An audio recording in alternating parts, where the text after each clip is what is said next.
Il y a un nom qui traverse les siècles, un nom qui unit les âmes et qui parfois les divise, un nom qui apaise les cœurs mais qui aussi interroge les esprits. Ce nom, c'est Dieu, celui que d'autres appellent Jésus.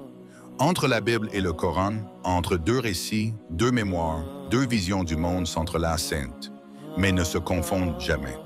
Alors aujourd'hui, laissons de côté les jugements, les dogmes, les réflexes, les échos du passé. Arrêtons-nous. Écoutons, contemplons, qui est vraiment Issei, fils de Mariam, selon le message pur, limpide et lumineux de l'islam. Il n'y avait ni couronne d'or, ni étoile au-dessus d'un palais. Seulement le silence d'un désert, le souffle du vent et les larmes d'une femme isolée. Mariam, la pure, la choisie parmi toutes les femmes de l'humanité, se retire loin des siens. Son ventre alourdi par un enfant que personne ne lui a donné, son cœur oppressé par une douleur qu'elle n'a jamais choisie. Et dans cette solitude écrasante, la lumière descend. Jibril lui apparaît, sous forme humaine, et lui annonce la parole d'Allah. Un fils, un enfant pur, un miracle. Pas un roi, pas un demi-dieu, mais un signe vivant que la volonté divine transcende toute logique humaine. Ne t'afflige pas. Ton Seigneur a fait jaillir un ruisseau à tes pieds et secoue vers toi le tronc du palmier. Il fera tomber sur toi des dattes fraîches et mûres. Mange, bois et réjouis-toi. Surat Maryam, Bumdita. 6. Aucune foule ne l'attend. Aucun prophète ne le précède dans ce silence.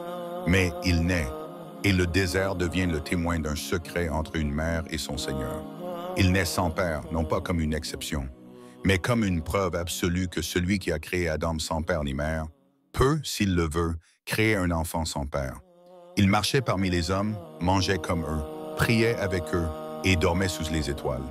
Il n'était ni une légende, ni une illusion, mais un homme choisi, pur, entièrement soumis à celui qui l'avait envoyé. Juessa, paix sur lui, n'a jamais demandé à être adoré. Jamais il n'a dit « Je suis votre Seigneur ». Il a dit ce que tous les prophètes ont dit avant lui, avec la même clarté, la même humilité. Je ne leur ai dit que ce que tu m'as commandé, c'est-à-dire « Adorez Allah, mon Seigneur et votre Seigneur ». Surat Al-Maïda, verset 17. Mais les générations sont venues après lui. Elles ont élevé sa voix jusqu'à en faire silence. Elles ont sculpté son image jusqu'à lui voler son essence. Il était messager, non messie divin, serviteur, non source de salut. Et dans l'islam, la vérité demeure limpide. Aucune créature, si élevée soit-elle, ne peut partager l'unicité d'Allah. Ni les anges, ni les prophètes, ni même Issa, fils de Mariam. Car Allah est unique, sans égal, sans associé. Et ceux qu'il choisit, il les élève pour guider, pas pour être adorés. Il façonnait un oiseau d'argile, et sous ses mains, ce qui n'était que poussière s'élevait dans les airs, vivant.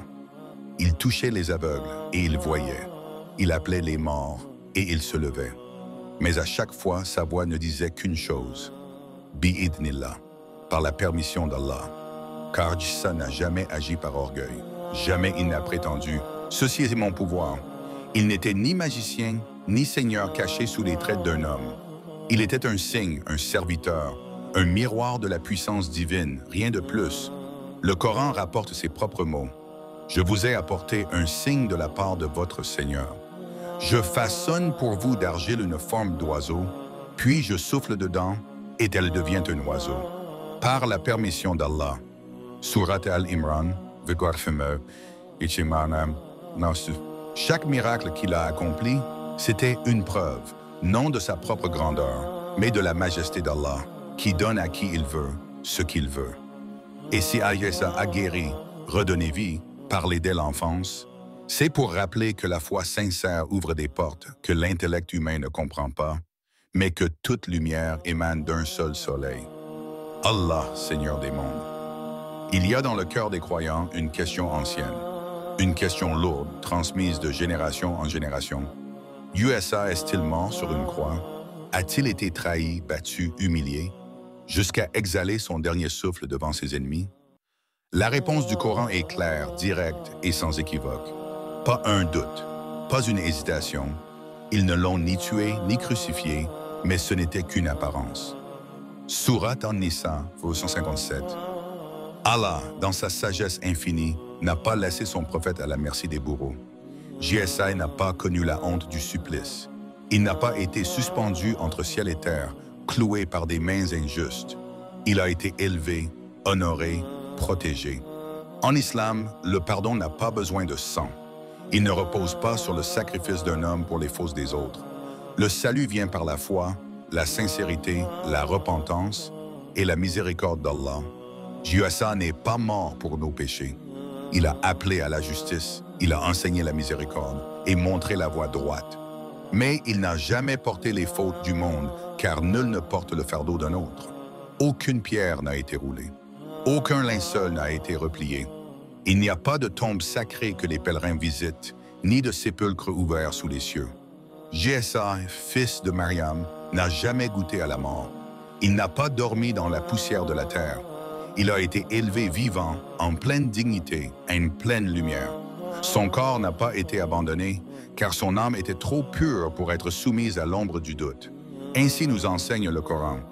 Mais Allah l'a élevé vers lui, et Allah est tout-puissant, sage. Sourate An-Nisa, verset 5. Pas de résurrection, car il n'y a jamais eu de mort, mais une ascension, un retour non vers une tombe, mais vers les hauteurs de la proximité divine. Et pourtant, son histoire n'est pas terminée.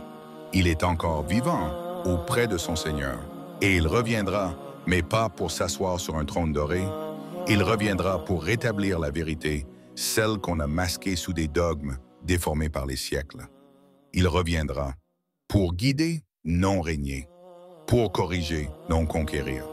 Oui, il reviendra, mais pas avec une couronne céleste, pas comme une idole descendue du ciel, et certainement pas comme une divinité adorée.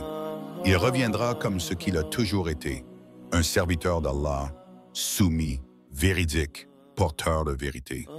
Il descendra, selon les paroles du prophète Muhammad, près du minaret blanc de Damas, les mains posées sur les ailes des anges, et il prononcera la fin de l'illusion. Il brisera la croix, ce symbole qui lui a été injustement attaché. Il tuera le Dajjal, ce faux messie qui égarera les cœurs faibles, et il établira la justice, non par épée, mais par la loi d'Allah. Le messager d'Allah a dit, « Il descendra et dirigera les gens avec justice. Il vivra parmi nous, puis mourra comme tout homme au Qasam, et sera enterré aux côtés de ses frères prophètes. Il priera derrière l'imam, non pas pour diriger, mais pour montrer que la vérité est une, et qu'elle n'a qu'un seul guide, le Coran. Et quand sa mission sera accomplie, Yessa mourra, non pas crucifié, mais comme un homme qui aura accompli sa promesse, et il attendra, comme nous tous, le jugement dernier. C'est ainsi que l'islam honore ses prophètes, par la vérité, non par la divinisation. Les prophètes sont comme les maillons d'une même chaîne. Chacun vient avec la lumière, mais aucun ne prétend être la lumière ultime. Et Joëssa, le fils de Mariam, ne fut pas l'exception. Il savait qu'il n'était pas la fin. Il savait que quelqu'un viendrait après lui, portant la dernière parole, la lumière complète. Alors il a semé les graines, et le dernier messager est venu les récolter. Le Coran nous transmet ses propres mots. « Ô enfants d'Israël, je suis le messager d'Allah envoyé à vous, confirmant ce qui était avant moi dans la Torah, et annonçant un messager à venir après moi, dont le nom sera Ahmad. » Sourate As-Saf, verset 6. Ce Ahmad, ce nom plein de louanges, ce n'est pas un esprit mystérieux ou une inspiration symbolique. C'est Muhammad, le sceau des prophètes, celui qui est venu achever ce que les autres avaient commencé, celui dont la venue a été annoncée par les cieux et confirmée par les Écritures. Joëssa a préparé la voie, Muhammad l'a scellée pour l'éternité. 2 hommes, 2 prophètes, un même message. Il n'y a de divinité qu'Allah et Muhammad est son messager. Joëssa n'est pas un mystère lointain, ni un mythe figé dans le marbre des églises. Il est un signe vivant, une parole déposée dans le sein d'une mère pure, une lumière envoyée par Allah pour guider et non pour être adorée. Dans un monde où les symboles se mélangent, où les vérités sont maquillées, le Coran reste la voie claire, sereine et éternelle. Et du fond de nos cœurs, nous élevons cette invocation. Ô Allah, fais-nous suivre la voie droite de tes prophètes. Préserve nos cœurs des illusions. Renforce notre foi face aux confusions. Et accorde-nous la grâce de rencontrer Yuassa et Muhammad dans les jardins du paradis, sous ton ombre, le jour où il n'y aura d'autre ombre que la tienne. Amen.